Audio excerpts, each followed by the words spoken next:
วัสดีครับตาสวัสดีครับผมมาถามมึงง่วงเขาน่ะง่วงอยู่ใส่ง่วงมันนะเสียมาซื้อบ่แม่นผมเป็นหาซื้อง่วงบ่ครับนี่ครับผมกิโลจักบาทซื้อมือครับผมกิโลจักบาทซื้อมือเอ้ยกิโลจักบาทโตจักบาทโตจักบาทซื้อมือ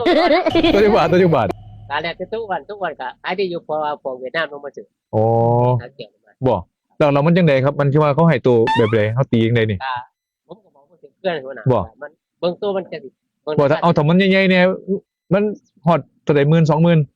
ตัวใหญ่10,000 20,000ก็ซื้อได้ถ้า โอ้ ตัวน้อยก็ซื้อได้ โอ้เฮาก็ต้องให้ราคาให้มันสมน้ำสมเนื้อเนาะเอาพี่เป็นคนใส่สั่นอยู่ทุกพอดเอาอยู่ทุมพรบ่แม่นเอาขึ้นมาไก่ขี่ไปเรื่อยบ่โอ้